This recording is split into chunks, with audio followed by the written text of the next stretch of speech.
Selanjutnya saya persilahkan Mas Ben untuk ngobrol dengan Pak Konjen Arifi Saiman mengenai situasi di New York.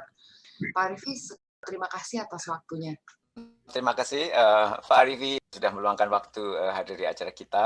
Pak Arifi, di New York tahun lalu bulan Maret dan April menjadi epicenter ya untuk kejadian COVID-19 ini, bukan hanya di US tapi juga di seluruh dunia.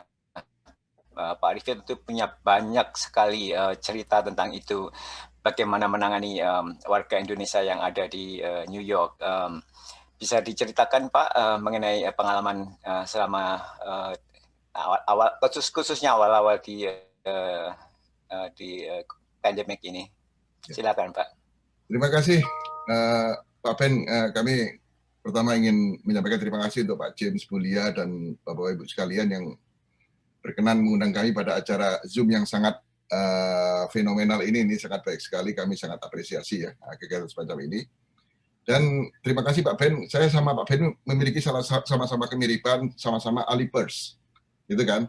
Cuma Pak Ben sebagai tempat reaksi, saya yang pemirsa di YouTube-nya Mas Alip dan YouTube-nya Pak Ben, gitu ya. Jadi memiliki persamaan, biarpun sama-sama satu provinsi juga ya. Ya, sama-sama dari Jawa Timur, saya dari Lumajang, Pak Ben dari Ponorogo, ya. Dan ketemunya di Westchester, New York, tanpa pernah diduga. Terima kasih Pak Ben. Sebetulnya kami ingin sharing sedikit saja mengenai situasi pandemi. Memang terus terang kalau kita bicara mengenai pandemi itu di New York baru mulai terasa itu bulan Maret, dan sebetulnya pernyataan di New York itu ada pandemi itu bersamaan waktunya dengan pernyataan mengenai pandemi di Indonesia, yaitu pada saat Pak Jokowi menyampaikan ada 2 orang kita yang di Depok waktu itu yang terpapar COVID-19, terpapar positif. Pada saat yang bersamaan, Andrew Cuomo, gubernur New York, juga menyampaikan ada satu yang di Manhattan, terus kemudian ditambah lagi satu yang di daerah kami di Westchester, itu yang seorang lawyer. Jadi startingnya poinnya sama dengan ini. Cuma kita bersyukur bahwa di Indonesia boleh dikatakan perkembangan pandemi ini cukup relatif terkendali. Kita suka atau tidak suka, karena dengan jumlah penduduk yang relatif nggak jauh beda ya, kita 270 juta, Amerika Serikat 330 juta, tapi sampai sekarang kan kita sekitar 1,2 juta yang terpapar COVID ininya. Nah sementara di Amerika kan sudah melebihi angka 28 juta untuk jumlah yang COVID. New York sendiri sudah jauh melampaui Indonesia untuk jumlah itu. Nah sebetulnya kalau untuk masalah penanganan COVID, semua kan kita tidak pernah menyangka kalau suatu ketika itu kita akan mengalami satu pandemi ini. Dan kami juga sedikit terbantu pada saat menangani COVID ini oleh tindakan kami yang sebetulnya kami juga nggak nyangka kalau ini tujuannya suatu ketika saya di sini akan menghadapi pandemi. Karena sebagai informasi untuk ibu-ibu sekalian, perjalanan karir kami dalam penugasan di luar negeri itu selalu identik dengan masalah, dengan pandemi. Pertama kami di Toronto kita dihadapkan pada masalah demo besar-besaran yang kasus Mei itu, 98. Terus kami pindah ke Senegal, di sana kita dihadapkan sama satu penyakit wabah yaitu Ebola, gitu ya. Memang bukan pandemi tapi Ebola. Terus pindah ke Paris, di Paris lagi santai-santai enak-enak, kena bom KBRI dan juga ada demo besar-besaran yang masalah kartunisasi Nabi Muhammad itu. Jadi ini yang membuat kami itu ada sedikit pengalaman dalam penanganan situasi krisis. Namun pada saat kami mendarat mau ke New York, semua orang nggak akan pernah tahu bahwa suatu ketika kita akan menghadapi pandemi semacam ini. Karena pandemi ini kan baru muncul 31 Desember 2019 di Wuhan. Nah, kami pada saat kami datang di New York itu tanggal 20 Oktober 2019. Pertama kali saya keluar dari Belalai Gajah, dari pesawat, langkah pertama yang saya lakukan itu adalah nelpon hotline KJRI. Kenapa itu saya lakukan? Saya cuma untuk ngetes saja sejauh mana responsif perwakilan pada saat menerima telepon dari warga masyarakat, khususnya mereka yang mengalami masalah di wilayah kerja perwakilan. Nah, pada saat kami telepon, ternyata bunyi berdering, cuma tidak ada yang mengangkat. Dan ini adalah masalah klasik yang sering kita jumpai. Dan terus terang, saya ini tipe orang, kalau nelpon siapapun, termasuk nelpon perbankan atau apa, lembaga, kalau dilempar-lempar itu saya nggak suka memang. Tipe saya. Apalagi terima answering mesin, suruh mencet extension center nomor ini, tapi nggak ada respon, terus nanti suruh nelpon lagi. Kami paling nggak suka itu. Dan karena saya tidak suka, saya tidak ingin perwakilan yang kami pimpin ini nanti akan membuat orang tidak suka, gitu loh. Tidak melayani dengan baik. Makanya segera setelah kami mulai kerja di KJRI, kami rapat pertama kami adalah waktu kami gelar pertama kali dengan staf, kami dari hotline 1 itu yang tidak begitu aktif ini, gitu ya. Akhirnya kita tambah 5 hotline, jadi 5. Masing-masing fungsi punya hotline, termasuk 1 yang ada di Wisma. Terus terang kami nggak mungkin minta staf kami mantengin hotline 24 jam, sementara kami di Wisma cuma tidur leha-leha enak-enakan kan. Akhirnya kami ada 1 hotline di sini, jadi 5. Sehingga kalau nanti ada warga yang nelpon gagal di nomor 1-nya, masih ada 4 pilihan yang lain, gitu. Nah ini kita bentuk 5 itu di jalan, tapi tanpa disangka-sangka, ternyata COVID datang. Nah pada saat COVID datang ini kan bulan Maret, sementara 5 hotline itu sudah starting point bulan Oktober. Jadi hampir sekitar 5 bulan itu sudah jalan. Jadi sudah jalan dengan baik. Nah pada saat COVID datang itu yang namanya telepon minta ampun kami itu. Kami itu tidur itu rata-rata paling maksimal itu 2 jam. Jadi antara 2 sampai 2 jam tiap hari. Dan gara-gara kebiasaan itu sampai sekarang terbawa. Kami nggak pernah bisa tidur nyenyak lagi karena sudah terbiasa pada saat COVID hampir setahun ini Pak Ben ya. Dan ternyata alhamdulillah karena telepon itu kami waktu di perwakilan itu kami juga telepon itu bisa dari New York sendiri dan juga dari keluarga mereka yang ada di Indonesia untuk menanyakan keadaan keluarganya di sini, termasuk untuk mencari mereka yang sudah dihubungi berkali-kali nggak ini. Karena terus terang kami waktu itu memang harus selalu keluar dari satu rumah sakit ke rumah sakit, dari satu funeral home ke funeral home untuk memastikan kalau ada warga kita yang meninggal dunia karena COVID. Karena situasinya di New York waktu itu saya bisa melihat bagaimana situasi New York sebuah negara ya, sebuah ibu kota dunia, sebuah negara adidaya, gitu ya. Ternyata pada saat pandemi itu sama sekali nggak berdaya. Sampai yang namanya jenazah itu sampai menggunakan truk kontainer itu untuk naruh itu. Nah, cuma satu yang kami pelajari dari penanganan di New York ini. Dan kami karena alhamdulillah kami staf KJRI pada saat yang lain diinstruksikan untuk karantina mandiri karena New York itu kan memang nggak pernah lockdown, tidak pernah lockdown memang seperti di Indonesia lah. Kita menggunakan istilah New York on post. Jadi sebetulnya istilah yang sangat bagus yang dipakai. Pada saat mereka semua warganya disuruh untuk stay at home semua, justru kami itu keluar. Karena kami harus ketemu oleh warga kita yang terdampak COVID-19. Akhirnya itu kita pilih untuk bantuan itu karena terus terang untuk bantuan itu juga relatif terbatas, bukan masalah pengadaannya, juga untuk beli juga nggak ada termasuk masker itu, termasuk APD. Itu berebut dan panik buying itu kami jumpai di mana-mana itu. Jadi kami harus melakukan itu dan alhamdulillah memang sebetulnya jejaring kerjasama ya, komunikasi dengan warga. Kebetulan di New York itu kita diuntungkan, banyak para pelajar kita itu anaknya pengusaha besar, memiliki akses perusahaan. Sebagai contoh pada saat kita kesulitan untuk mendapatkan masker, di toko-toko sudah nggak ada, kita dikasih akses untuk langsung pesan ke pabriknya di Cina, melalui jasa perantara orang tua mahasiswa kita yang ada di New York ini. Dan alhamdulillah kita dapat dengan harga yang jauh lebih murah. Lebih 50% dari harga normal di New York. Kita beli banyak, kita borong banyak, dan kita juga nggak cukup itu langsung ngubungi Mas Iwan di Siritek, ya, untuk beli yang dari Siritek juga, yang untuk kain itu. Dan yang saya salut, ternyata warga kita, sejauh kita bisa memberikan satu contoh ya, ke warga masyarakat, mereka itu sense of crisis-nya tinggi banget. Rasa solidaritasnya tinggi banget. Kami sampai kewalahan itu, untuk menerima bantuan baik itu masker maupun makanan untuk warga itu. Namun demikian dalam proses bantuannya ya, untuk menangani itu kami selain bentuk Satgas Pak Ben, kami langsung bentuk WA Group. Ini sebetulnya WA Group KJRI Peduli itu atas inisiasi Ibu Lia, ibu kita yang hebat ini. Kami ini terus terang nggak pernah menutup dari sebuah masukan. Masukan usulan yang positif itu pasti kami dukung.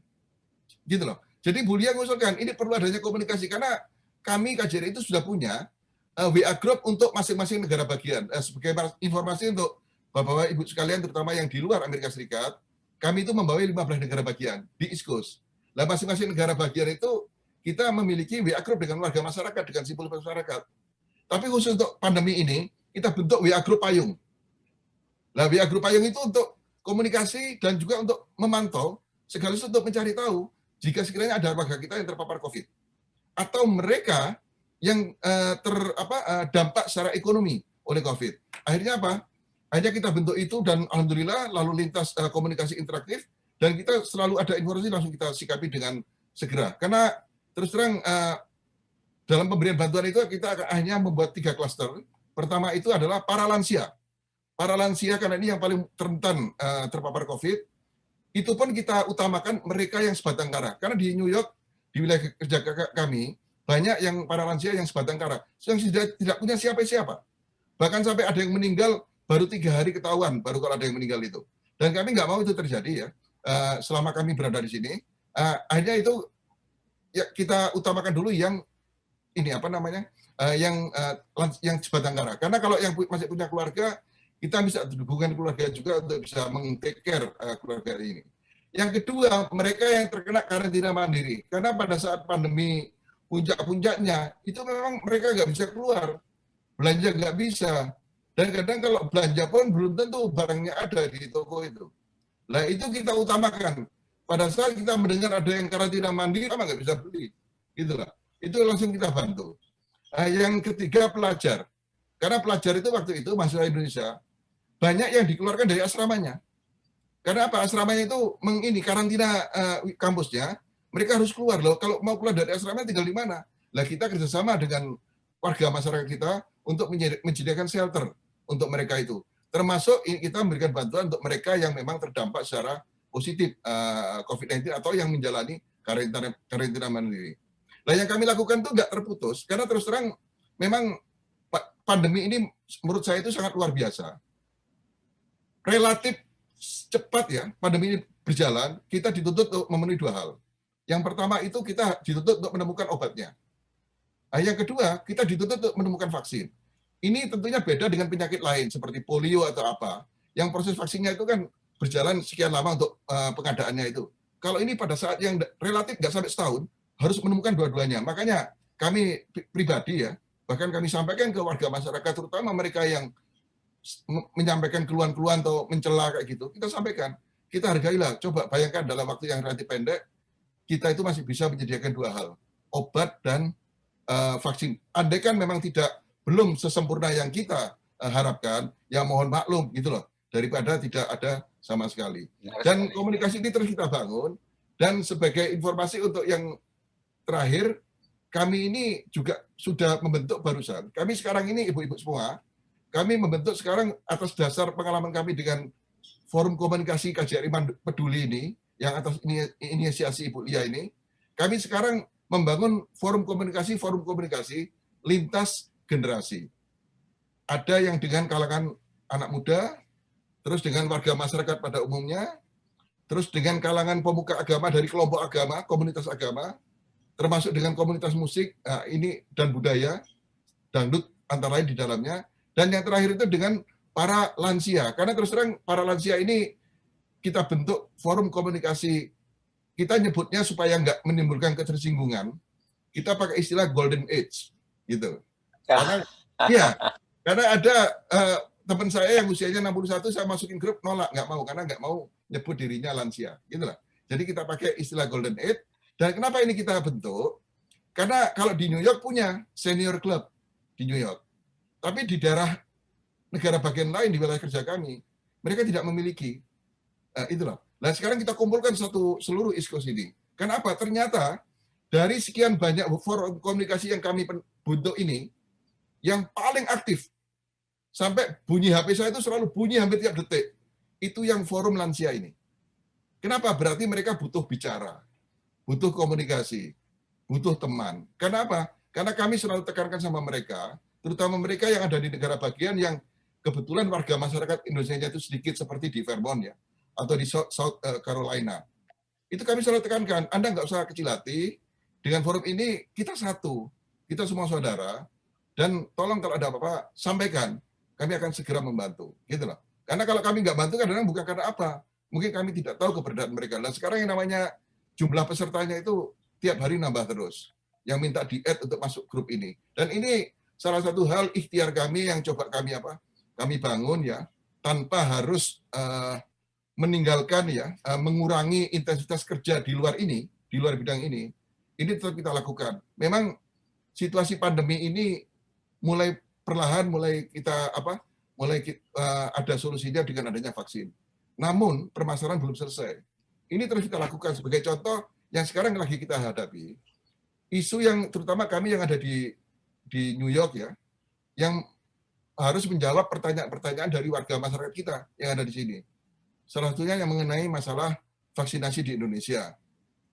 Karena kemarin mungkin Bapak Ibu sekalian baca kumparan itu ada satu kampung di NTT yang ngumpet, yang sembunyi di hutan karena takut divaksin. Karena apa? Karena ada berita-berita negatif tentang vaksin itu yang diterima mereka. Nah, ini harus kami sampaikan. Terus yang berikutnya, yang belum lama kami terima juga, pertanyaan mengenai komersialisasi tes PCR bagi warga kita yang dari luar negeri yang tiba di Indonesia. Nah, untuk yang kasus ini, kami belum bisa memastikan ini benar tidaknya. Memang ada videonya beredar. Kami lagi komunikasi dengan mitra kita, kolega kita yang ada di Jakarta. Karena terus terang, kita harus hati-hati dalam menyikapi setiap pemberitaan atau setiap video. Jadi sebaiknya itu kalau dulu zaman kita ada pada kita masa muda dulu ada di acara TVRI itu siaran mana suka siaran niaga, itu selalu ada tagline-nya. Teliti sebelum membeli. Nah sama ini. Nah, sekarang memang itu sudah nggak ada. Nah sekarang tapi kita harus teliti sebelum waktu membaca atau waktu melihat video itu. Jangan mudah terprovokasi atau bahkan termakan hoax. Gitulah. Jadi ini pekerjaan kami yang saat ini masih terus dilakukan. Selain kami sendiri juga untuk kepentingan RI juga lagi komunikasi terus dengan perusahaan vaksin di sini. Kebetulan ada 2 pabrik vaksin di Amerika Serikat, Moderna dan Pfizer. Itu kebetulan ada di sekitar kami tempatnya di New York. Nah sementara pabriknya juga ada dekat kami di White Plains, yang salah satu obat yang dipakai Trump diminum Trump untuk obat COVID ini. Saya rasa mungkin itu sedikit sharing dari kami, Pak Ben. Tapi inti dari semua ini adalah dalam situasi pandemi ini kita harus selalu masalah komunikasi itu penting Terus kebersamaan, membangun kebersamaan. Jadi kita harus pakai teori mandi di shower. Jadi air itu harus jatuh dulu di kepala, baru turun sampai kaki. Jadi intinya sebelum kami menghimbau warga kita, kami sendiri harus benar itu. Kami sendiri harus betul, supaya apa? Supaya setiap kami menyampaikan sesuatu itu, warga masyarakat itu bisa mempercayainya itu. Jadi di sini masalah trust yang utama, jadi ada 3, komunikasi, kebersamaan, dan trust. Demikian Pak Jim, Pak Ben. Ya, menarik sekali. Saya sampai merinding mendengar penjelasan dari Pak Arifi, terutama mengenai kesiapan Konjen New York waktu Pak Arifi datang, karena sudah pengalamannya di berbagai negara membuka hotline, dan ternyata terjadi pandemik, sudah siap karena hotline-nya sudah ada. Inisiatifnya luar biasa sekali. Terima kasih banyak Pak Arifi, sangat informatif sekali. Khususnya pada saat ini beberapa jam lagi United States akan mencapai 500.000 meninggal hari ini, nanti sore. Bukan sesuatu yang dibanggakan, tapi itu sesuatu yang sangat tragis sekali. Sekali lagi terima kasih Pak Arifi meluangkan waktunya untuk kita. Mudah-mudahan bisa bermanfaat buat semuanya. Informasi yang akurat mengenai vaksin dan bukan hoax tapi facts. Terima kasih sekali lagi. Dan untuk selanjutnya saya sambungkan ke Bu Siska. Silakan Bu Siska.